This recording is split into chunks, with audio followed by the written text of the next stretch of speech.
This is the Digital Savage Experience Podcast, hosted by Prokopchuk, bringing you all things digital marketing, tech, business, and motivation. What's stopping you from becoming relentless in all aspects of life? Are you ready to become a digital savage? Let's get into today's episode.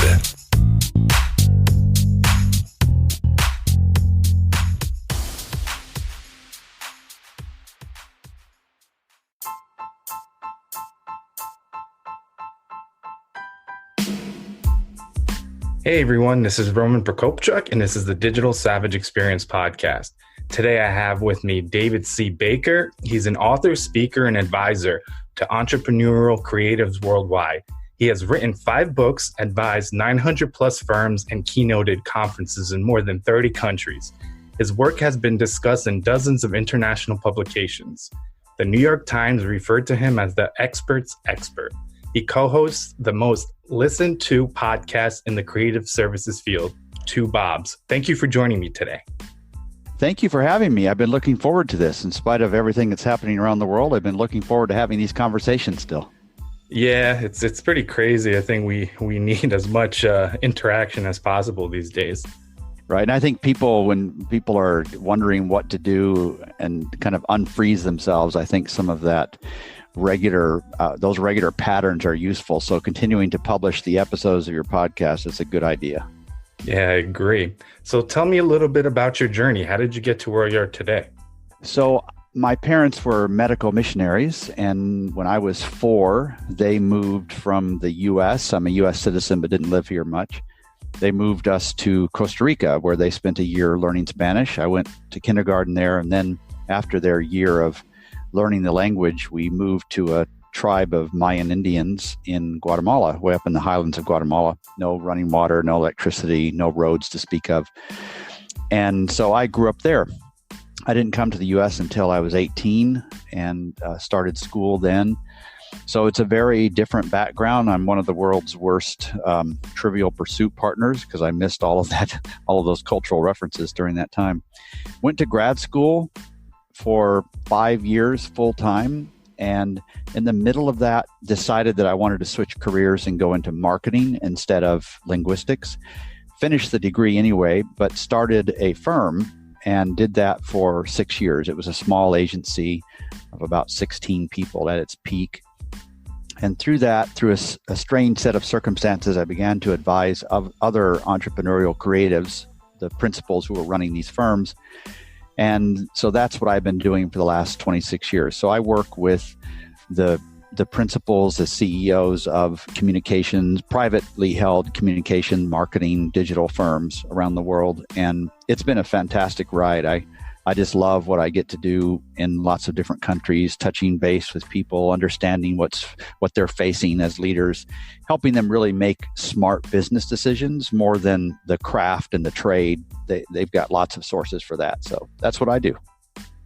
That's awesome. And obviously, like you said, growing up outside of the United States, how has that kind of influenced you in terms of understanding and communication where you came back here at 18? How has that impacted how you basically advise?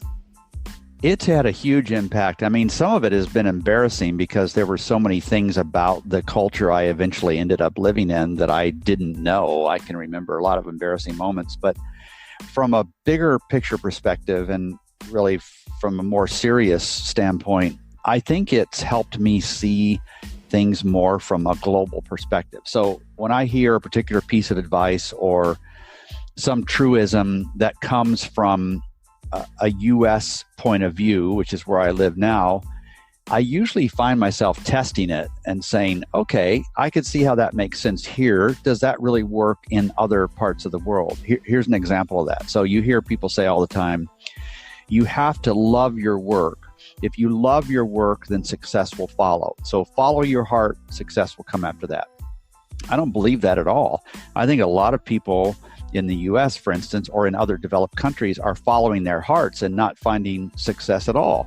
In fact, the main reason I don't think that's true is because you look at people who live in countries that are still developing and they don't have that option in front of them. So let's not say that's a truism for the entire world. So I guess to summarize, it's just given me a very global perspective on what's true and what isn't.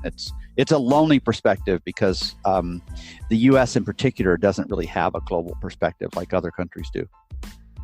Yeah, I agree. I was born in Ukraine and came to the U.S. When I was 5 in 1990, and have been back, traveled outside of the U.S. and how people live their lives and how they communicate and kind of, how their influenced by their surroundings is, like you said, a lot different than inside of the United States. Yeah, absolutely. Do you still have family living back in Ukraine? Yep, I have family from the city I was from. I actually have distant relatives in Spain that's been obviously affected harder by this whole pandemic, and in South America as well, in Argentina, that I've never met. So I kind of have distant relatives all over the world. I visited 44 countries now and worked in 30 of them, and Ukraine is high on my list of one of the places I'm really anxious to go to. Yeah, I mean, it's a real big tech hub, unfortunately, with the stuff going on in eastern Ukraine. And it's predominantly known for government corruption, which hinders, scaling and building businesses in terms of different tech firms and things of that nature. But right. There is a lot of talent, and the people are like really genuine and nice. That's great. Can't wait to get there. Yeah. Tell me when you do get there. Right. With everything going on with the pandemic, how can, creatives, agencies, how can they kind of get through this time, and how can they market to, customers' needs? Because there's a fine line between, helping and taking advantage of the situation. Yes. In fact, the industry that I serve, which is under the marketing umbrella, so that would be digital firms, design firms, UX firms, PR, advertising. We've noticed over the last 3 crises, particularly 2001, 2005, 2011, that we are an industry that's a lagging indicator. So a lot of firms in this space are not suffering a lot right now, but they look outside their firm and they see, catastrophe everywhere. So what you wouldn't want to do is relax and say, oh, it looks like I've escaped some of this impact, because it probably is coming. It's just coming a little bit later. And then when the world around you starts to recover faster, you'll still be behind them by 2, 3, or 4 months. I want to pick up, though, on a theme that you just mentioned, because it's so near and dear to me. This is not the time to be selling in a conventional sense. Even when the world is just chugging along and we're not under some catastrophic umbrella, selling should really be more about helping people in a non-self-centered way. And this is the time where that really rings true. In fact, as a consumer, you're getting these emails from firms who are obviously taking advantage of the situation. Others are just simply reminding you that they're open. I don't think any of those emails are essential or even useful. I think they're actually hacking some people off a little bit. So this is the time to just keep doing your job, keep in the rhythm, but don't be asking people for things. Just help. And I do think that karma will come back and bring that back to you. But even if it doesn't, it's better to do the right thing and focus on that rather than try to line your own pockets. Yeah, I agree. So you've written 5 books. Which was kind of like the first, how did you go about kind of getting to the first one? And at what point did you decide, to become an author in the first place? Well, the first one was actually, I was ghostwriting a book for a client of mine. So I was actually making money doing it. So that was an easy decision. But I discovered that I really enjoyed the process. It was a boring book written very specifically for a niche industry in the seed corn field. So nobody else has read it, obviously. But that got me on a path of writing, and I'm now hooked on it. I'm literally hooked on it. If I don't write, it doesn't have to be a book. It could be an article or something. But if I stay away from writing too long, I start to feel those withdrawal pains where I just have to sit down and write. It's therapeutic for me. I write, obviously I love the royalties from it. I love the fact that it helps my business. This last book was featured in the New York Times. That helped my business a lot. But that's not why I write. I mainly write to figure out what I believe about something. if I didn't have that pressure to articulate a point of view and try to not be embarrassed publicly, then I probably wouldn't develop what I believe and therefore, what I want to practice in my profession. So to me, if I didn't have that pressure, I wouldn't. So it's not as if you figure out what you believe and then you write about it. That's not how it works in my life. In my life, I decide what the subject is that I want to figure out, and then I write on it. And in the writing, as I'm articulating it, the clarity comes through. So I write to get smarter. That's a great perspective and a great way to look at it, because you're learning through the process and it's like top of mind. And as you go through it, you become an expert in it. And you don't want to get embarrassed either, right? I'm sure in your career, you've had moments where you've tasted really deep expertise, either in front of a crowd or whatever it is. And then you've also been embarrassed. I've had both of those, and I just never want to be embarrassed again. I just want to be confident. I want to feel confident in what I'm saying to someone. Yeah. And that's a great way of doing it, because it's top of mind. It's not something you kind of maybe you're writing about that's you're an expert in, but maybe you forgot it because you haven't done it in years. So it's like it's fresh and it's more relatable in that sense. Right, exactly. So what motivates you to succeed? I would guess that the answer to that is really different for everybody. For me, I just have to win. And this shows up in my hobbies as well. So I tend to take up a new hobby, try to conquer a certain level, and then I quickly get bored with it.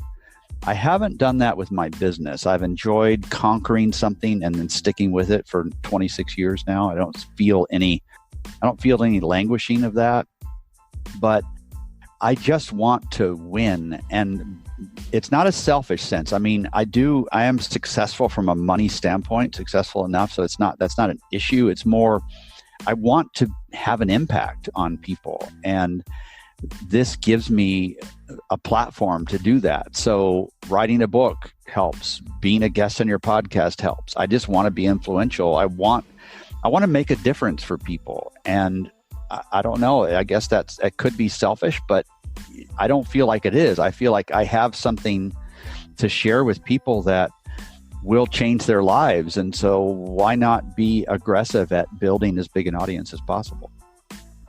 Yeah, I think that's important, because the more people you can reach, the more, your message can amplify and you can basically impact more people that way. Right. So what's one thing you may have seen as a weakness in yourself in the past that you turned around into a strength and utilize today? Well, how much time do we have? There's a lot of those. One of them is that I'm naturally an impatient person. I'm also naturally an introvert. So I'm kind of over people in general, except for a few friends and family. So I've designed my business around those two things.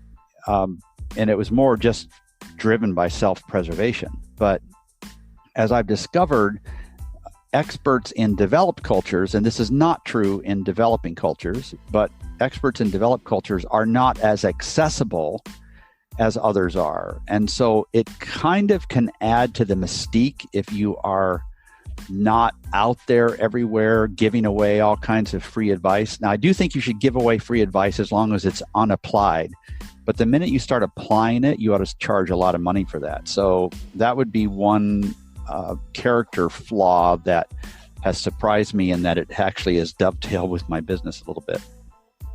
Yeah, I think if you're a introvert, I mean, right now the situation is obviously favorable to anyone that's a introvert. If we're all home, right? Yeah, if they're surrounded by the few people that they can actually kind of stand and are okay being around. Right. But I mean, I think that's important in terms of sharing, how to do business, how to network, how to promote a message, how to, share your expertise, because oftentimes for introverts, it's not as easy, you know what I mean? In terms of you have a message to share, maybe you want to speak, but you're definitely afraid to, go on stage. Right. Yeah, for sure. Now, I'm not afraid I love speaking. The bigger the audience, the better. 5,000 the other day, and I loved it. What I don't enjoy is talking to people individually afterwards. It's kind of a weird thing. Yeah, I mean that's actually really interesting. I mean, I guess that's a great way to look at it. I mean, you have no fear of a crowd, but that initial one-on-one is still something to, I guess, work on, or something that you don't prefer. Right. So, what's one piece of advice you have for the audience, personal or professional? Well, from a professional standpoint, I would say when you start your business, whether it's you or whether you have employees, you say yes a lot at the beginning. It's designed to be a magnet for opportunity. You're trying to build your business. You have to say yes a lot. At some point, and it comes at a different place for everybody, but it's maybe 3 or 4 or 5 years in, you need to start saying no a lot more than yes.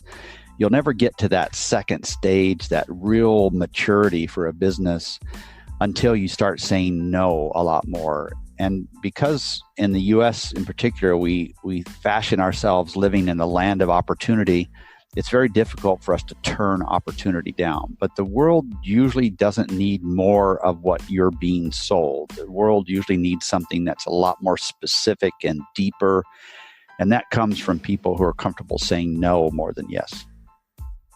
Yeah, I think there's that kind of healthy balance when you first start out, or even as a personality. Obviously, if a person is a good person, they often tend to want to help others. But like you said, I think when you get to a certain point, in order to scale or help as many people as possible, you have to start saying no in certain situations. Right, exactly. Yeah, Derek Sivers taught me that, how you need to say yes or no. You almost need to scream it and nothing in between. Yeah, I mean, it's just kind of rational in terms of, like, if your reach keeps getting bigger, if your expertise keeps growing, you're more in demand, and then you have to kind of figure out you only have a certain amount of hours to do productive work, or achieve your goals. And if you're saying yes to every single thing, you can't focus on doing one thing right and being pulled in all these directions. Right. Yeah, that's exactly it. So I really appreciate you stopping by today. Can you let the audience know how they can find you?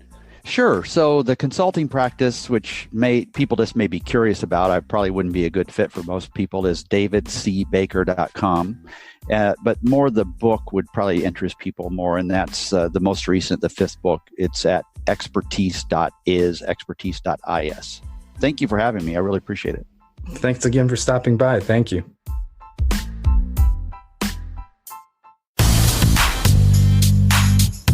This podcast has been brought to you by Nova Zora Digital. Find out how Nova Zora Digital can help your company grow online. Learn more at novazoradigital.com. Until next time, all you digital savages.